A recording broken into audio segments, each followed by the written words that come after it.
Hi, I'm Laura. Let me take you on a journey that transformed my life in a seemingly perfect suburban neighborhood. My life unfolded like a complex tapestry, woven with threads of hope and despair. It was a sunny afternoon when Michael and I sat in our cozy living room, the silence broken only by the ticking of the clock. Why don't we try another doctor, Laura? There has to be someone who can help, Michael suggested, his voice filled with optimism. I sighed, feeling the weight of years of unsuccessful treatments. I don't know, Michael. It feels like we've seen every specialist in the state. He took my hand, his eyes sincere. We can't give up.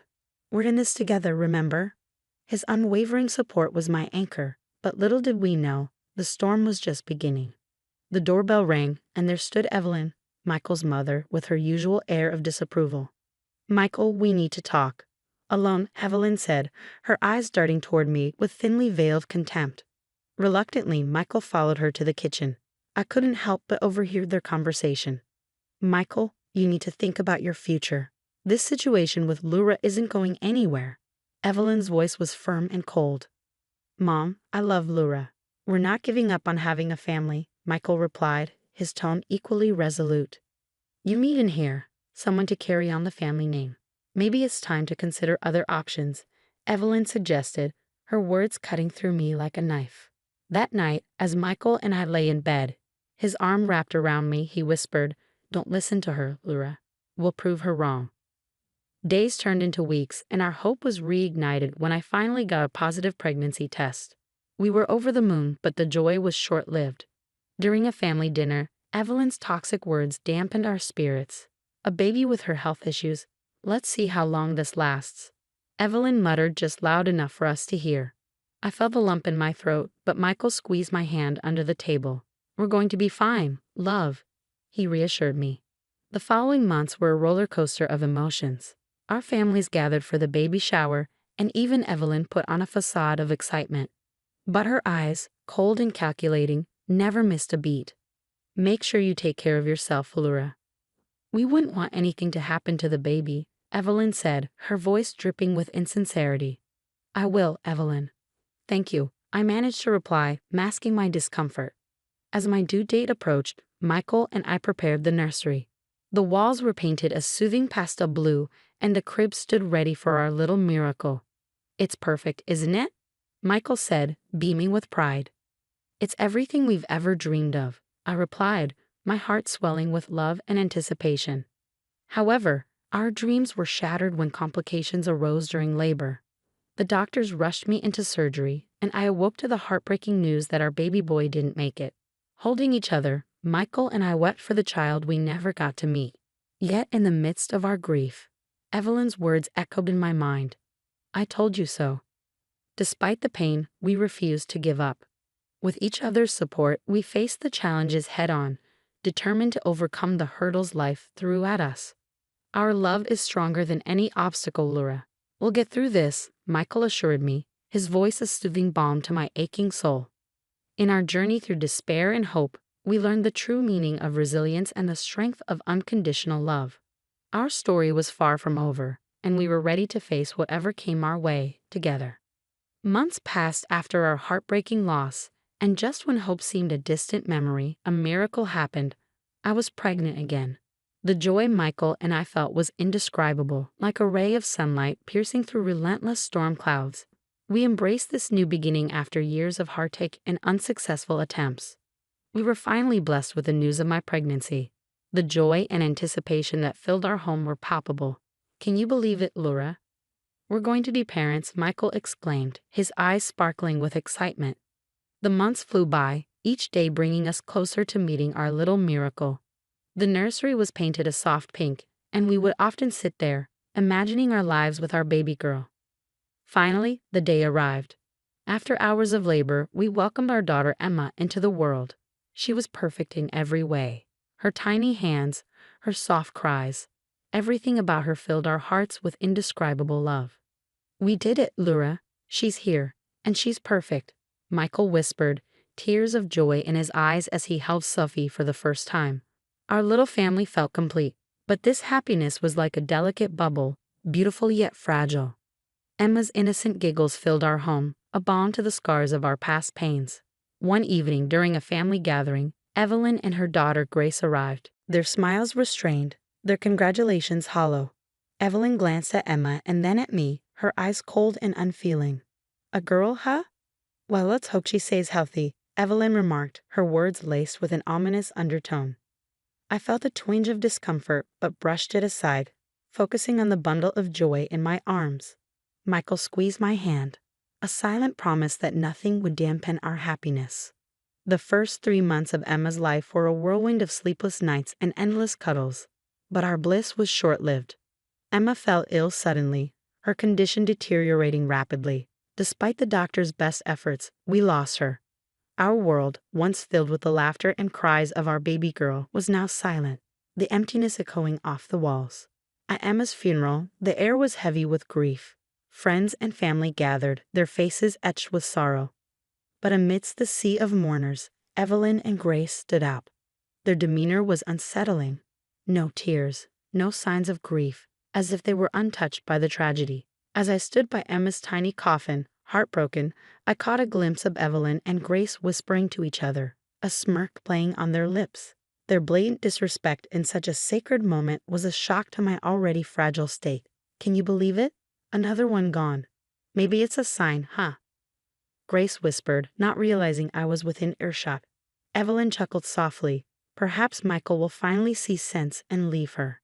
I watched, stunned, as they exchanged smiles and whispers, their laughter a jeering sound in the solemn atmosphere. It was a slap in the face, a mockery of our pain. My heart pounded in my chest, anger boiling inside me. "I can't believe they're doing this," I whispered to Michael, my voice shaking. Michael looked in their direction, his expression turning from confusion to disgust. "I'll talk to them," he said, but I was already moving toward them. "Really, Evelyn? Smiling at a time like this? What's wrong with you?" I couldn't hide the bitterness in my voice. Evelyn turned to me, her smile fading into a smirk. "Oh, Laura, always so dramatic. We were just." "Just what? Celebrating my daughter's death?" I interrupted, my voice rising. The crowd began to take notice, their murmurs growing louder. Michael came to my side, his eyes filled with anger and disappointment. "Mom, this is unacceptable." "You're at a funeral," Michael said, his voice stern. Evelyn tried to defend herself. "We were just talking about..." "About what?" "How happy you are that my daughter is gone." I was nearly screaming now, my grief turning into rage. Grace stepped in, her voice dripping with fake concern. "Laura, you're overreacting. We're just as sad as everyone else." "No, you're not," I shot back. "You've never wanted me to be happy, not with Michael, not with Emma. You've always wanted me gone." The confrontation drew the attention of everyone present. Michael stood firmly by my side, his arm around me. It was clear where his loyalties lay. "I can't do this anymore, Mom. Your constant negativity, your disdain for Laura, it's too much. I can't have you in our lives if this is how you're going to act," Michael said, his voice unwavering. Evelyn's face fell, a mix of shock and indignation. "Michael, you can't be serious. She's manipulating you." "No, Mom, I'm seeing things clearly for the first time," Michael replied, his decision final. We walked away from them, leaving them standing amidst the whispers of the crowd. That day marked the end of our relationship with Evelyn and Grace. Michael chose to stand by me, and together we faced the world, united in our grief and love. In the weeks that followed, our home became a sanctuary, a place where we could mourn in peace, away from judgmental eyes. We leaned on each other, finding comfort in our shared pain. Evelyn was always a part of my life, but I can't have her toxicity around us. "Not anymore," Michael said one evening, his voice tinged with sadness. "I know it's hard, but I'm so grateful you're standing by me," I replied, my heart swelling with love for the man who would become my rock. As time passed, the acute pain of loss gave way to a dull ache, a constant reminder of what we had lost. We learned to live with it, to build our lives around the gaping hole left by Emma's absence. "We'll get through this, Laura, together," Michael would often say, his words a beacon of hope in our darkest moments. Our journey was far from over, but we faced it hand in hand, our love a testament to our resilience. The betrayal of family was a deep wound, but in each other we found the strength to heal and move forward. Years passed, weaving their way through our lives, bringing healing and new joys. Michael and I were blessed with 4 beautiful children, each a testament to our enduring love and the strength we found in each other. Our home, once shrouded in sorrow, now echoed with laughter and the pitter-patter of little feet. As our children grew, so did their curiosity. They often asked about their grandmother, Evelyn, but the wounds she inflicted ran deep. Her absence in their lives was a conscious choice, a decision made to protect them, to shield them from the toxicity that once threatened our happiness. Then, one day, out of the blue, we received a call. Evelyn was gravely ill, her time drawing to a close. She wanted to see us, to meet the grandchildren she had never known. The news stirred a whirlwind of emotions within me. "Why now, Michael, after all these years?" I asked, my voice a mix of confusion and bitterness. "I don't know, Laura, but she's still my mother. Maybe we should let her meet the kids, just once," Michael replied, torn between his familial ties and the pain of the past. After much deliberation, I agreed, not for Evelyn, but for our children, and perhaps for Michael, to offer him some closure. The day of the visit, I watched as Evelyn entered our home. She was frail and aged, a stark contrast to the woman who once wielded words like weapons. Our children greeted her politely, unaware of the history that hung in the air like a heavy fog.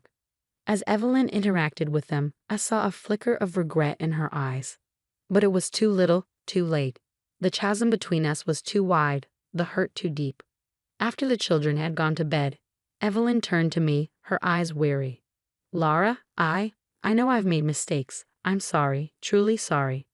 Her words, the long overdue, did little to stir forgiveness in my heart. "Evelyn, I appreciate your apology, but I can't forget what you did. How you made us feel when we needed support the most." Michael sat beside me, a silent source of strength. "Mom, we've moved on. We've built a life, a happy one, without the negativity you brought into it," he added, his voice firm. Evelyn nodded, a single tear trailing down her cheek. "I understand. I just needed to say it, to try and make things right before it's too late." As she left our home that night, I felt a sense of closure. The chapter of our lives tainted by her bitterness was finally coming to an end. I had moved on, we had moved on, and in the faces of our children, I saw the future, bright and unburdened by the past. "We did the right thing, letting her see the kids," Michael said. "Yes, we did. For them, and maybe a little for us too," I replied, feeling a weight lift from my shoulders. Our story, marked by trials and tribulations, was also one of triumph and love. It was a reminder that out of the depths of despair can come the greatest joys, and that in the face of betrayal and hurt, the strength of the human spirit can prevail. Laura's journey through heartache and triumph has come to an end, but it leaves us with a thought-provoking question. If you were in Laura's place, would you have allowed Evelyn, the person who caused so much pain, to meet your children in her final days? Is compassion more important than past grievances, especially when someone is seeking forgiveness at the end of their life? Share your thoughts and experiences in the comments.